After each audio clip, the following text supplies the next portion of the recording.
Now let us see the group 14 elements, which is called carbon family. This family consists of carbon, silicon, germanium, tin and lead. In this, carbon is a non-metal. Silicon and germanium are regarded as metalloids, and tin and lead actually are metals. So what we find is metallic character is increasing down the group. Now let us study let us go through their occurrence. Carbon is very much abundantly available not only in the form of organic compounds, but also in the form of carbon dioxide and carbon monoxide. It exists in the nature also in the form of graphite, coal, charcoal and diamond. It is the 7th most abundant element by mass on the Earth's crust. Silicon is the 2nd most abundant element on the Earth's crust, and it exists mainly in the form of silicates or silica, the sand. It is actually being very commonly available all around us, and that makes it very useful in different purposes, for different purposes. Germanium is found in traces. Tin is mainly existing in the nature in the form of its ore castrite, which is formalized SnO2, and lead exists mainly in the nature in the form of galena ore, which is lead sulfide, the sulfide ore. Now we know that since both of these are metals, they are very lightweight metals. They are having their very different uses, very unique uses. But germanium and silicon, on the other hand, being metalloids, they are very widely used in making semiconductor devices like transistor, ICs, etc. Let us see some of the properties of group 14 elements. The first on the list is their electronic configuration. They are all having a general configuration of ns2np2. Now in these, what we find is that they are having 4 valence electrons, and as a result, that is why they have placed in group 14th. The next property we can study is their covalent radius or atomic radius. What we find is there is a considerable increase in the covalent radius from carbon to silicon. The reason being obvious, because carbon is having the 2p first time comes in these elements, and it gets very poorly screened, so carbon size is very small. Then the silicon we have the screening effect, as well as we have a d orbital that makes them to increase in the size. The increases sizes is much larger than what we were expecting in comparison to carbon. Then what we find is germanium, tin and lead. The size increases down the group, but this increase in the size is not very prominent, or it's not very large. The increase is taking place slowly. The reason is because of the poor screening of the ns2np electrons by the inner filled DNF orbitals or their electrons. So that makes them not having much larger increase in their atomic sizes as we move down the group. Then let us study their ionization enthalpy. What we find is ionization enthalpy decreases down the group in general because the atomic size increases. What we find is the ionization enthalpy decreases from carbon to tin. We can say that slowly it decreases, but then we find is it increases slightly from tin to lead. The reason is it is because of the poor screening effect by the inner electrons, or we can say that these electrons, specifically ns2np electrons, are very poorly screened by the inner electrons. So that is why, because of the inner DNF, that is why what we find is there is slight increase in the ionization enthalpy of the lead in comparison to tin. Then we can discuss their electron negativity.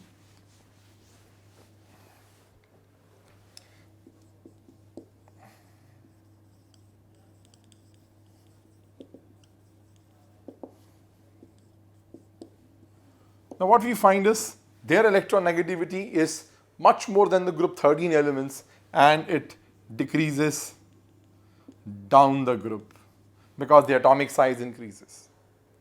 Now let us study their in general physical properties. See, we know that carbon is a non-metal. We know that silicon is a type of a metalloid. We regard it a metalloid, but it's more towards a non-metal side. Germanium, of course, we regard it a metalloid. And tin and lead, as I have told you, are metals. But these two are very soft metals which are having low melting points. That is why they are volatile. One of them, not exactly very much volatile, but yes, low melting point. That is why they are actually being purified by liquefaction method. But yes, what we find is that the carbon being in these being non-metals, they are actually are not as important in comparison to what we normally study the physical states of the metals. Another important thing which about these elements is that their melting points and their sizes are there in comparison to group 13 one is being much higher. The reason being because of their smaller sizes. Now let us see their chemical properties. And in this, the first we will see is their oxidation state and therefore the trends in their properties. Now what we find is this: the carbon, silicon, germanium, tin and lead. We know that their configuration is Ns2, Np2, so they are having 4 valence electrons. So we expect them to show +4 oxidation state, yes, and they all show +4 oxidation state. Remember, we can't get carbon as a +4 cation, remember, because it can't lose 4 electrons, but yes, in the form of their oxides and halides that exist, then +4 oxidation state. Silicon also as such cannot form Si +4 ion. That's not possible because of its very high ionization enthalpies. So it only exists in the +4 state in their oxides, halides and other compounds. But what we find is from germanium onwards, due to inert pair effect, and I think I have already explained it earlier, inert pair effect, what we find is these Ns2 electrons gets very poorly screened. And as a result, they are directly under the influence of the nucleus and their ionization enthalpies are very high. And as a result, what we find is they stop participating in the reaction, and we find germanium to be also existing in +2 oxidations, tin +2 and lead +2. Another important thing about this is that in germanium, out of +4 and +2 is more stable in +4.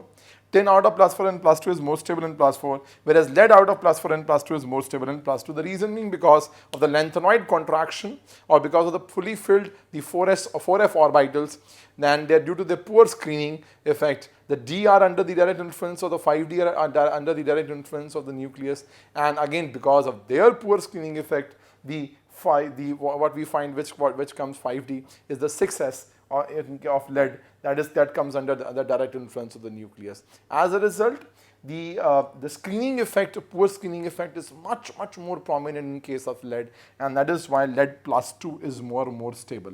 So what we find is, what we can find is that therefore lead +4 will be a very good oxidizing agent, and similarly tin +2 will be a very good reducing agent, because it will turn to tin +4 and lead +4 will turn to lead +2. So this is how their behavior changes, and we find that this is how their behavior and the compounds properties will also change. Another important thing which makes them very different is this, that though their compounds, all their compounds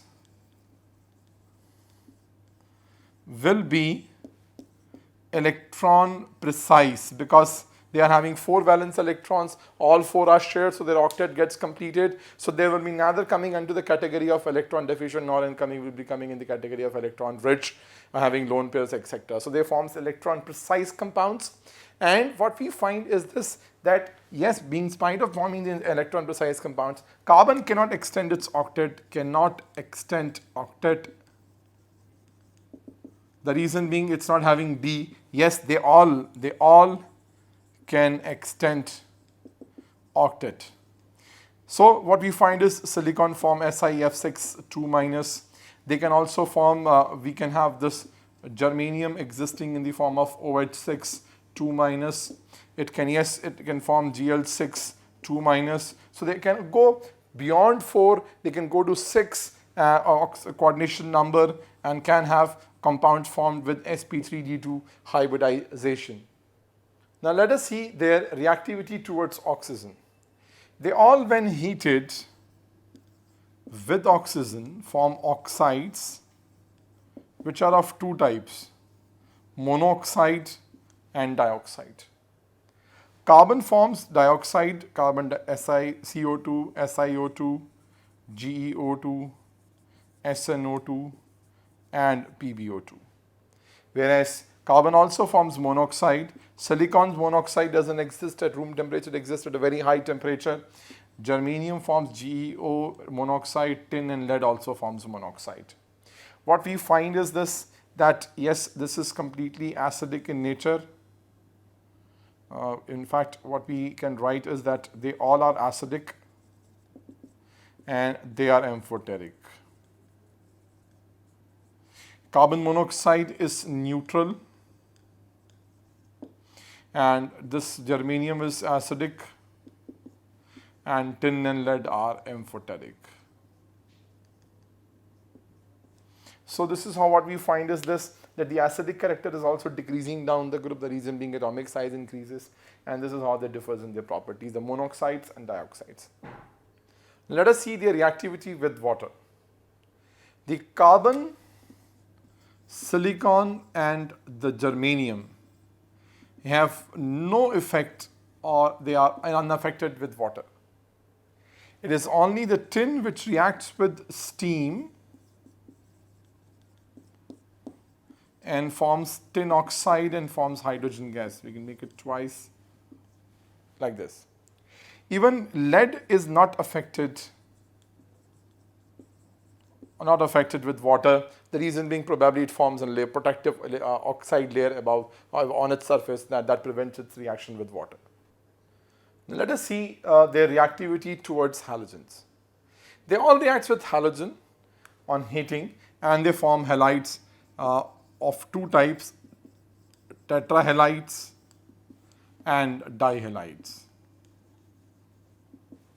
with the formula MX4 and MX2. Remember, carbon can form the compounds like CCl4 etc. But yes, silicon forms SiCl4, we can have SiF4 etc. All sort of these, but we cannot get SiX2. That's not possible. Carbon X2 again are not possible. But yes, the germanium dioxides, tin dioxides and lead dioxides, they all are possible. They exist, and yes, their tetrahalides also exists.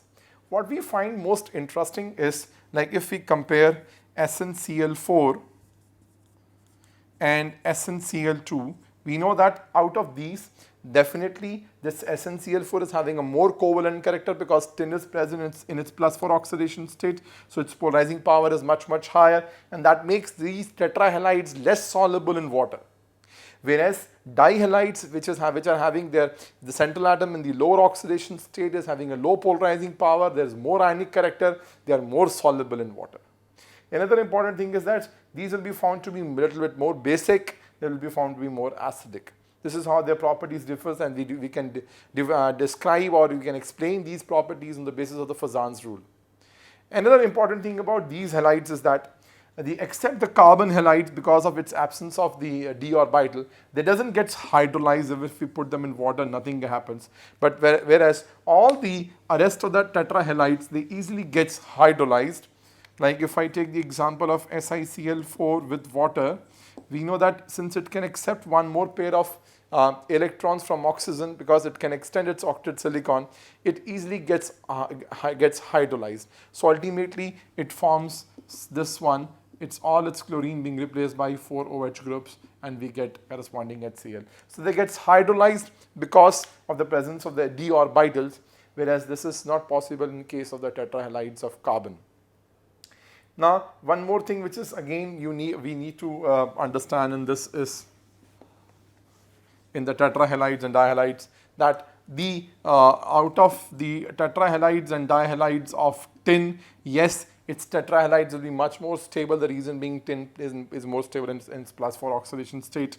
Whereas we compare the tetrahalides and dihalides of lead, what we find is the dihalides of lead are more stable. The reason being lead is more stable in its +2 oxidation state. Now let us see the anomalous behavior of carbon and the important trends in its properties. What we find is that the carbon, again very similar to the rest of the the second period elements, is very much different from the rest of the group elements.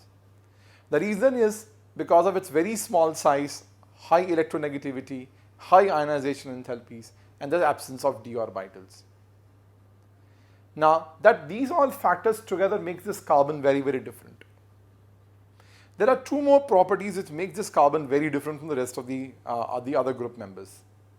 The first I can write as that the tendency to form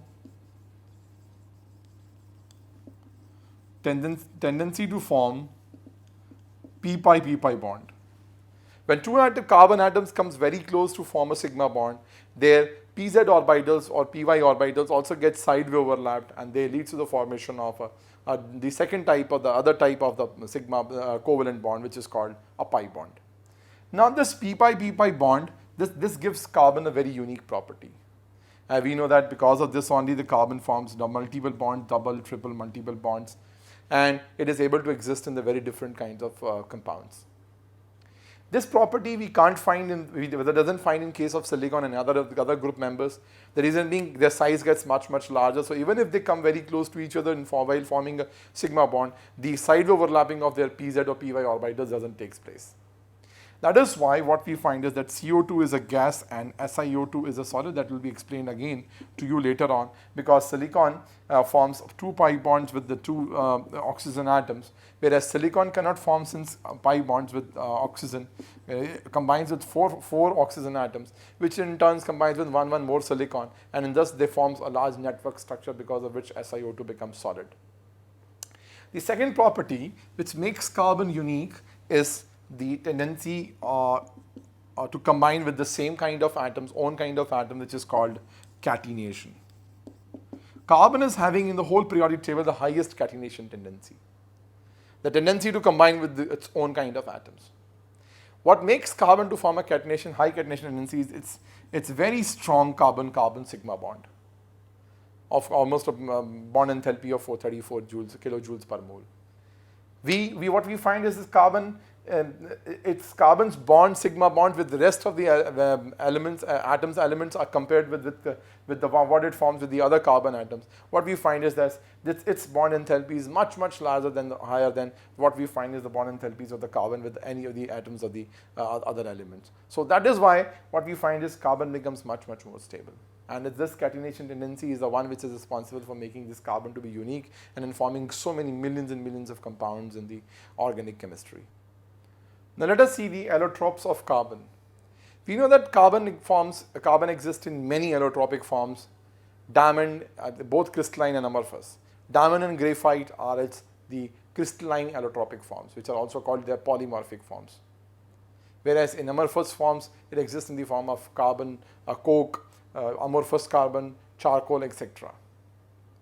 Let us first study the diamond, the allotropic form of carbon. In diamond, carbon is sp3 hybridized. Each carbon is bonded to 4 more carbon atoms. Each bond length is 154 picometer, exactly in this category. And what we find is that each carbon again gets further divided into or bonded into 4 more carbon atoms, which gives this diamond the extended tetravalent or covalent bonding structure, which makes it a very solid, rigid substance, and that makes this tetrahedral, perfect tetrahedral structure gives this diamond, or makes this diamond the hardest substance on Earth. We know that this diamond, since it's not having any free electron, is a poor conductor, and what we find is that it is being not only used in making cutting and drilling tools, it is also actually being used in taking out tungsten, which is being used in the electric bulb filaments. The next allotropic form of the carbon we can discuss is the graphite. In graphite, each carbon is sp2 hybridized. It's having a hexagonal ring structure, which is very similar to your benzene ring, but remember it's a hexagonal ring structure. It's like this. So it's almost as like this. Now what happens is each carbon is having one unhybridized orbital which is having one electron, and these electrons leads to the formation of what? Pi bonds. Now these electrons are easily available throughout the layer, and that makes this graphite to be very good conductor. Now you need to know, because of this pi bond character, this carbon-carbon bond, and then this is 141.5 picometer, and it's not 154 picometer as we find in case of diamond. The graphite exists in the layer structure. One layer of the graphite gets combined with the other layer. It's like this. They get combined with each other like this. And this carbon-carbon bonds, a distance between the two layers is almost as 340 picometer. So that's very large. But what we find is that these layers can slip over one another, and that is why this makes this graphite slippery and very much heat resistant. What we find is that because of this layer structure, and that is why it is a very common lubricating agent, and it can withstand very, very high temperatures. Therefore, it is used as a lubricating agent in those areas where the normal oils cannot be used because of because they get easily melt down, or they become volatile at such a high temperature. So, but this graphite since it can withstand very high temperature, it is being used as a common lubricating agent. The third allotropic form of carbon is the fullerenes. Fullerenes were first time discovered by the three scientists in 1985 called Krodo, Smary, and Curl. And because of this, they were awarded Nobel Prizes in 1996. We get fullerenes when graphite is given electric arc under in the presence of inert gases like helium or argon. Whatever the carbon species which we get, CN carbon species are condensed, vapor species are condensed, and what we get is C60 along with small amount of the C70 and the traces of Buckminster also. Now this is also called bulky ball or Buckminster fullerene, because this form of carbon is the purest form of carbon we have out of all the allotropic forms, because it consists of 26 membered and 12 5-membered rings, which actually gets arranged in such a way that each 6-member is surrounded by 6 as well as 5-membered ring. But remember, all 5-membered rings are surrounded by 6-membered rings, and that gives them the shape of a soccer ball. It's almost as like this.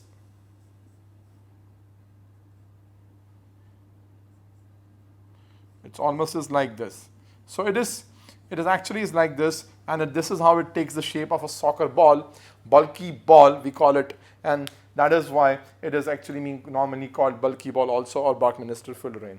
Now what we find is, since it is having a 60 carbons, this species is having 60 vertices, and we find that each carbon is sp2 hybridized. Its one electron is actually in the pz orbitals is free, and that is being easily available throughout the one that gives this whole molecule an aromatic behavior, because they can form pi bonds.